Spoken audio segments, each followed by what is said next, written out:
सक्रिय सदस्यों कर्मशाला और नूतन जिला सभापति को संबर्धना सभा आज बालीपटना उपकंठ महापुरुष शिशु अनंत मठଠାରେ भारतीय जनता पार्टी जयदेव विधानसभा स्तरीय सक्रिय सदस्यों कर्मशाला और नूतन जिला सभापति को संबर्धना सभा अनुष्ठित हो जाइछि। एही कर्मशाला भुवनेश्वर सांगठनिक नूतन बीजेपी जिला सभापति निरंजन मिश्र को स्वागत संबर्धना दिया जायथिला।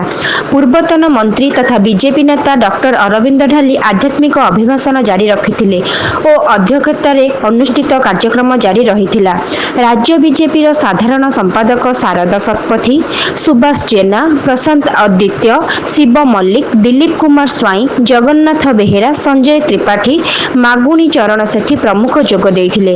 अन्यमानक मध्यरु नारी नेत्री झिली सामंतराय, संजीव सामंतराय, मनोज साहू, नारायण बेहेरा, पवित्र भोई, चिरंजीव जेना, कैलाश चंद्र सेठी समेत शताधिक बीजेपी कर्मी उपस्थित थिले।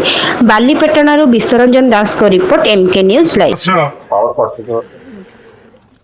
सम्मेलन सम्मेलन सभापत्य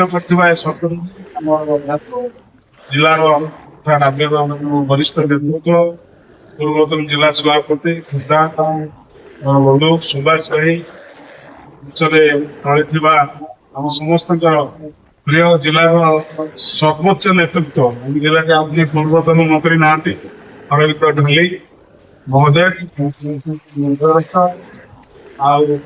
उपस्थित समस्त ज्येष्ठ श्रेष्ठ कार्यकर्ता दिलीप भाई अच्छा समस्त प्रमुख कार्यकर्ता आप ना ने समय पड़ेगा समय बहुत कम अच्छे तो समस्त मोर प्रिय ये अंचल मोई नुआ नुह गाँ गाँव मोर बंधुबांधव सागरा भाई आसी पहुंचले